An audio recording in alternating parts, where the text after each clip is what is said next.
Sir, that's over 20 feet down with deadly undertow currents. You'll drown before you even reach the bottom. Ranger David Coleman shouted those words at a quiet 68-year-old man standing at the edge of Cascade Falls, watching his late wife's wedding ring disappear into the dark mountain pool below. The young park ranger saw him as just another grieving widower making a dangerous emotional mistake that would cost him his life. But in exactly 18 minutes, when hypothermia would be setting in, and David would be calling emergency services to recover what he assumed would be a body, that suicidal old man would surface from the deepest, most treacherous part of the waterfall pool, clutching a golden band that represented 50 years of love and a promise that not even death could break, proving that some promises are worth risking everything to keep. Before we dive into this story of love, loss, and a dive that defied every law of nature and safety, tell us in the comments, what would you risk everything to recover?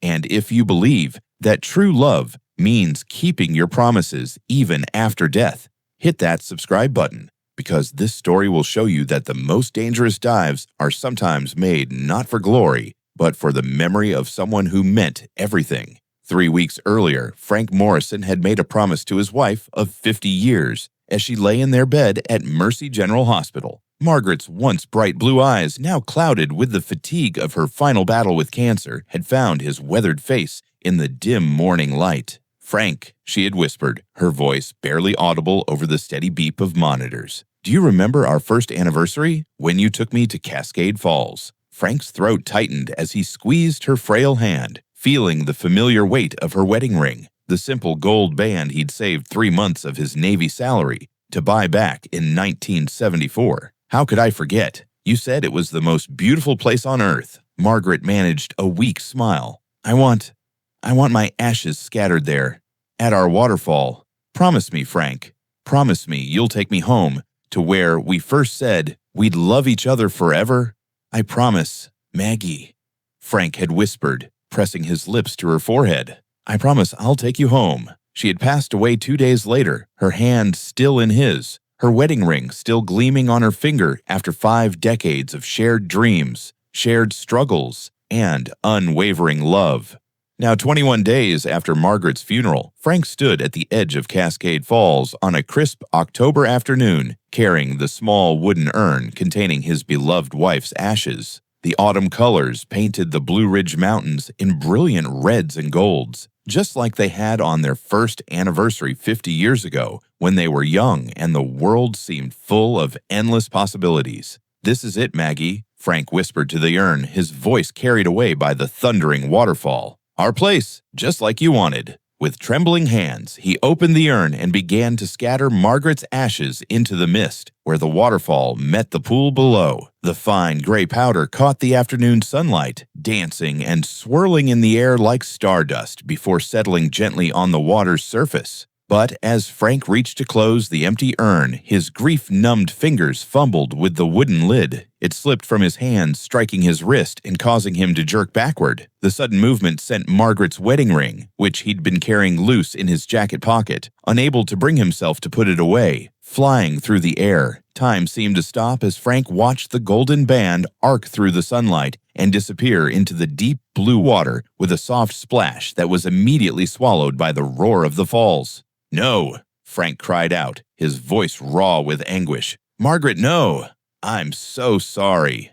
That's when Ranger David Coleman appeared on the trail, having finished his afternoon safety patrol of the waterfall area. The 28-year-old Park Service employee had been working at Blue Ridge National Park for 3 years, and he'd seen his share of accidents and near accidents around the waterfall. What he saw now made his blood run cold. An elderly man in his late 60s was standing dangerously close to the edge of the waterfall pool, staring into the water with the kind of desperate intensity that usually preceded very bad decisions. "Sir, are you all right?" David called out, jogging down the stone steps toward Frank. "I saw something fall into the water. Was that something valuable?"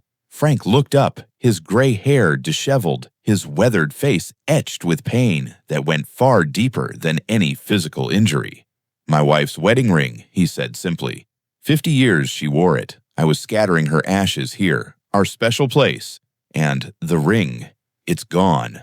David's expression softened with sympathy. but his training kicked in as he watched Frank's eyes turn back to the dark water below. "Sir, I understand this is devastating, but that pool is over 20 feet deep. The waterfall creates powerful undertow currents that have claimed the lives of experienced divers. There's no way to safely recover anything from the bottom." "There has to be a way," Frank said quietly, but David could hear the determination building in his voice, the kind of dangerous determination that got people killed. "Sir, listen to me," David said, moving closer and speaking with the authority of his uniform. "I've been working this park for 3 years. Last summer, a certified scuba diver with full gear got caught in those currents and barely made it out alive. The water temperature down there is 50 degrees year-round. Without proper equipment, you'd go into hypothermic shock before you even reach the bottom." Frank was already removing his jacket, his movements methodical and purposeful. That ring never left her finger, son. Not in 50 years of marriage. Not through 3 deployments. Not through raising 2 kids. Not through her cancer treatments. I made her a promise when I put it on her finger in 1974, and I'm not breaking that promise now. "Sir, you're not thinking clearly," David said, his voice rising with urgency. "Grief can make people do things that—" "I'm thinking perfectly clearly," Frank interrupted, pulling off his boots with practiced efficiency. "I made my wife a promise to love her until death do us part. Well, death came and went, and I'm still here. That means my promise isn't finished." David grabbed Frank's arm as the older man stood up in just his t-shirt and pants. "Sir, I cannot allow you to enter that water. It's departmental policy. If you attempt this dive, I'll have to call emergency services and have you forcibly removed from the park." Frank looked at the young ranger with the kind of calm intensity that David had never seen before, the look of a man who had made peace with a dangerous decision. "Son," Frank said quietly, "I've been underwater in places that would give you nightmares. I've held my breath in combat situations where coming up too early meant dying, and staying down too long meant dying. I've pulled men out of burning ships and sinking submarines, but this isn't about my skills or your policies. This is about love. This is about promises that matter more than breath itself."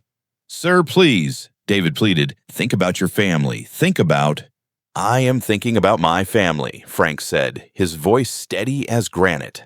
"I'm thinking about the woman who stood by me for 50 years, who deserves better than having her wedding ring lying at the bottom of a mountain pool while I stand here safe and sorry." Despite David's frantic protests and threats to call for backup, Frank Morrison walked to the edge of the pool with the steady gait of a man who had made his peace with dangerous water long ago. The young ranger was still shouting about hypothermia and undertow currents as Frank stood at the rocky edge, looking down into the crystalline depths where somewhere, 20 feet below, lay the most important piece of metal in his world. "Margaret," he whispered, "I'm coming to get you home." Frank took 3 deep, controlled breaths, the kind of breathing he'd learned in Navy dive training 45 years ago, and launched himself into the frigid mountain water. The cold hit him like a physical blow, driving the air from his lungs and causing his muscles to spasm involuntarily. The water temperature was exactly as David had warned, a bone-numbing 50 degrees that would incapacitate most people within minutes. But Frank had been in colder water than this, in darker places, with more at stake. He forced his body to relax, to work with the cold instead of fighting it, as he began his descent into the blue-black depths of the waterfall pool. Above him, he could hear David's muffled shouts growing fainter as the water closed over his head. The underwater landscape of Cascade Falls was both beautiful and terrifying. Shafts of golden sunlight pierced the depths, illuminating the ancient rock formations and fallen logs that created an underwater maze. The current from the waterfall above created a constant, disorienting push that threatened to slam him against the rocky walls or sweep him into one of the deeper crevices where the water disappeared into underground channels. As Frank descended, muscle memory from his Navy training kicked in. Equalized pressure every few feet. He heard his old dive instructor's voice echoing in his mind. Control your breathing rate. Never fight the water. Work with it. These were lessons learned in the warm waters of San Diego Bay 45 years ago, but refined in the freezing depths of the North Atlantic, where a single mistake meant death. At 10 feet down, Frank could feel the water temperature dropping even further. His body wanted to panic, to gasp for air that wasn't there, but he forced himself to remain calm. He had been deeper than this in worse conditions, searching for survivors in the hull of a torpedoed destroyer off the coast of Iceland, where the water was so cold that exposed skin would freeze in minutes. Frank's lungs began to burn as he swam deeper, his eyes scanning the rocky bottom for any glint of gold. 20 feet down, the pressure was building in his ears and chest, and the cold was starting to affect his coordination. His hands were already growing numb, making it harder to navigate through the underwater obstacles. The waterfall's current was stronger down here, creating invisible currents that pulled him in different directions. Frank remembered another lesson from his Navy days. Read the water, Morrison. Every current tells a story. Every pressure change gives you information. He could feel how the falling water created a downdraft in the center of the pool, while the edges had calmer water where debris would naturally settle. But then, wedged between two fallen logs near the deepest part of the pool, Frank saw it, a tiny flash of gold catching the filtered sunlight, Margaret's ring, looking impossibly small and precious in the vastness of the underwater world. Frank's lungs were screaming for air as he swam toward the ring, fighting against the current that wanted to push him away from his target. His vision was starting to blur from oxygen deprivation, and his muscles were cramping from the cold. But he stretched out his nearly numb fingers and closed them around the small gold band. The moment his fingers touched Margaret's ring, Frank felt a surge of warmth that seemed to have nothing to do with body temperature and everything to do with the promise he'd made 50 years ago. He had kept his word. He had brought her home. But getting back to the surface was going to be the hardest part of the dive. Frank's oxygen debt was severe now, and the 20-foot ascent might as well have been 200 feet. His body was crying out for air, his muscles were seizing up from the cold, and the disorienting effects of nitrogen narcosis were starting to cloud his judgment. Frank forced himself to think like the Navy diver he had once been. Controlled ascent, Morrison, he told himself, using the same mental discipline that had gotten him through combat rescues.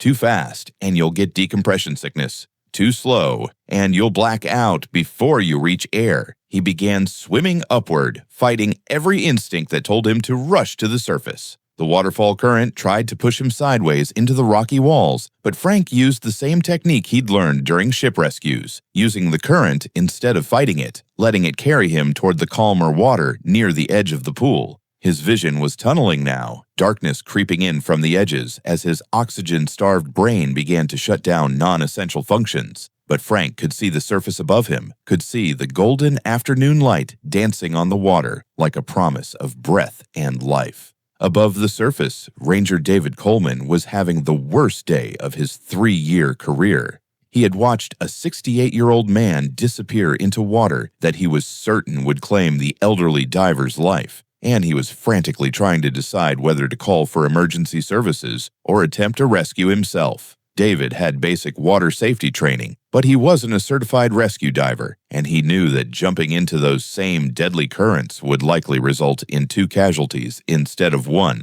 All he could do was stand at the pool's edge with his radio in his hand, counting the seconds since the old man had disappeared beneath the surface. 30 seconds. 45 seconds. A minute. Come on, David muttered, his eyes scanning the water for any sign of movement. Don't do this to me, old man. Don't make me explain to your family why I let you kill yourself over a piece of jewelry. A minute and 15 seconds. A minute and 30 seconds. David was reaching for his radio to call for the emergency dive recovery team when he saw a disturbance in the water near the center of the pool. A few seconds later, Frank Morrison's gray head broke the surface, gasping for air but very much alive. "Sir," David shouted, relief flooding through his voice. "Swim to the edge. I'll help you out." Frank treaded water for a moment, catching his breath and clearing his vision. Then he began swimming toward the rocky edge where David was waiting with an emergency blanket from his ranger pack. But as Frank reached the edge and David reached down to help him out of the water, the young ranger saw something that made him stop and stare. Frank's left hand was closed in a tight fist, and even through his blue-tinged lips and chattering teeth, the old man was smiling. "Did you?" David began, hardly daring to believe it. Frank opened his hand, revealing Margaret's wedding ring, still gleaming gold despite its journey to the bottom of the mountain pool. "I told you, son. Frank said, his voice hoarse from exertion but filled with quiet triumph. Some promises are worth keeping, no matter what it costs. As David helped Frank out of the water and wrapped him in the emergency blanket, the young ranger found himself looking at the elderly man with new respect and a growing sense that there was much more to Frank Morrison than met the eye. "Sir," David said, "I have to ask, where did you learn to dive like that?" That was impossible. The depth, the current, the water temperature, holding your breath for that long. Frank was toweling his gray hair dry, but he paused to look at the young ranger with those calm, steady eyes that seemed to hold decades of stories. "Son, I spent 12 years in the Navy," Frank said quietly. 4 deployments in the South China Sea, 3 in the North Atlantic. I've been underwater in places where coming up meant getting shot at, and staying down meant drowning. I've pulled sailors out of sinking ships in water so cold it would kill you in minutes, and I've held my breath in situations where 1 extra second meant the difference between life and death. David stared at him. "You're military." "Was," Frank corrected. "Now I'm just a husband trying to keep a promise to his wife." Frank held up Margaret's ring, letting it catch the afternoon sunlight. Despite its journey to the bottom of the pool, it gleamed as brightly as the day he'd first slipped it onto her finger 50 years ago. "You see this ring, David," Frank continued. "I saved 3 months' pay to buy it when I was 22 years old, put it on Margaret's finger on June 15th, 1974, and promised her it would never come off until death do us part. Well, death came and went 3 weeks ago, and I'm still here. That means I've still got promises to keep." David shook his head in amazement. "Sir, you could have died down there. Was a piece of jewelry really worth risking your life?" Frank looked at the young ranger with an expression that was both patient and slightly sad, as if he was looking at someone who hadn't yet learned the most important lessons about love and commitment. "Son," Frank said softly, "when you've been married to the same woman for 50 years, when you've held her hand through 3 miscarriages, celebrated the births of 2 healthy children, when you've sat by her bedside through cancer treatments and watched her fight for every day you had together, when you've made love to the same woman for 5 decades and still felt your heart skip a beat every time she walked into a room, well, then you understand that some things are worth more than life itself." Frank slipped Margaret's ring into his shirt pocket, right over his heart. "This ring isn't just jewelry, David. It's 50 years of good morning, kisses, and sweet dreams, whispers. It's 2 kids' college graduations and 5 grandchildren's birthdays. It's arguments that ended in laughter and silences that said more than words. It's a promise I made to love her until death do us part. And since death didn't part us in any way that matters, I guess I'm still keeping that promise." As Frank Morrison walked back up the trail toward the parking area, dry clothes retrieved from his truck and Margaret's ring safely in his pocket, Ranger David Coleman found himself thinking about love and promises and the kind of commitment that would drive a 68-year-old man to risk his life for a piece of gold. David was 28 years old, single, and had never been in a relationship that lasted longer than 2 years. He'd always figured that people who talked about true love and lifelong commitment were being overly romantic or naive about the realities of modern relationships. But watching Frank Morrison emerge from that freezing waterfall pool with his late wife's wedding ring clutched in his fist had changed something in David's understanding of what love could be. This wasn't romance novel fantasy or greeting card sentiment. This was love that had been tested by time and proven by actions. Love that didn't end with death because it was built on something stronger than breathing. "Mr. Morrison," David called out as Frank reached his truck. "Can I ask you something?" Frank turned back, his gray hair still damp, but his eyes bright with satisfaction. "How did you know?" David asked. "How did you know it was worth the risk? How did you know you'd find the ring down there?" Frank considered the question for a moment, his weathered hands resting on his truck's door handle. "Son," he said finally, "I didn't know I'd find it. I knew I had to try. There's a difference between certainty and commitment. Certainty means you know what's going to happen. Commitment means you're going to do what's right regardless of what happens." Frank opened his truck door, then paused and looked back at the young ranger. "David, someday you're going to meet a woman who changes everything you thought you knew about yourself. When that happens, you'll understand that love isn't about finding someone you can live with. It's about finding someone you can't live without, even when they're gone. Frank climbed into his truck and started the engine. As he drove away, David could see him through the rear window, one hand on the steering wheel and the other pressed to his shirt pocket where Margaret's ring was safely tucked away. That evening, as the sun set behind the Blue Ridge Mountains and painted Cascade Falls in shades of gold and crimson, Frank Morrison sat alone on a boulder overlooking the waterfall pool. Margaret's ashes had long since dissolved into the mountain water, becoming part of the place they had loved together. But her wedding ring was back where it belonged. In Frank's possession, a tangible reminder of promises made and promises kept. Frank pulled out his cell phone and dialed his daughter Sarah's number. When she answered, he could hear his 5-year-old granddaughter Emma chattering in the background about her kindergarten day. "Hi, Dad," Sarah said, her voice warm with concern. "How did today go? Were you able to scatter Mom's ashes at the waterfall like she wanted?" "Yes, sweetheart," Frank said, his voice steady and peaceful. "I took her home to our special place, just like I promised, and I found something I thought I'd lost."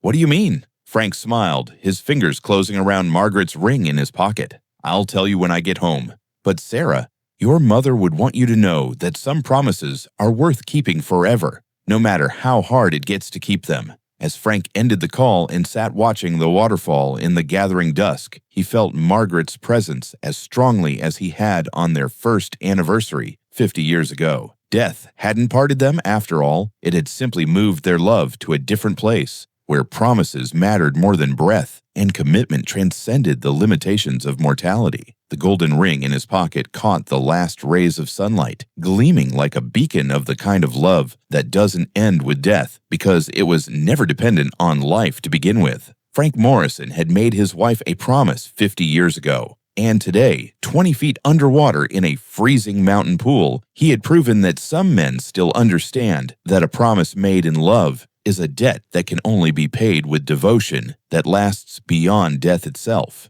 6 months later, Ranger David Coleman received a package in the mail with no return address. Inside was a small wooden box and a letter written in careful handwriting. "David, Margaret's ring is back where it belongs. On her finger. I buried it with her in the Veterans Cemetery last week, along with my Navy dress blues and a promise that I'll see her again someday. Thank you for trying to save a foolish old man from his own determination. You remind me of myself at your age. Good heart, strong sense of duty, but still learning that sometimes the most important thing you can do is let people keep their promises, even the impossible ones. Inside this box is something I want you to have. It belonged to my grandfather, who gave it to me when I got married. Maybe someday you'll find someone worth making impossible promises to." Frank Morrison, P.S. The dive wasn't impossible. It was just necessary. Inside the wooden box was a simple gold wedding band, worn smooth by decades of wear, engraved with the words "Love Until Death and Beyond." David Coleman kept that ring on his desk at the ranger station, and every time he saw it, he remembered the 68-year-old man who dove 20 feet into freezing water to keep a promise to his wife of 50 years. 3 years later, when David proposed to his girlfriend Rebecca at the top of Cascade Falls, he had Frank Morrison's grandfather's ring in his pocket and a new understanding of what it meant to make promises that mattered more than life itself. Some love stories end with death. Others just move to deeper water, where the promises that matter most continue long after the last breath has been taken and the final heartbeat has faded into silence.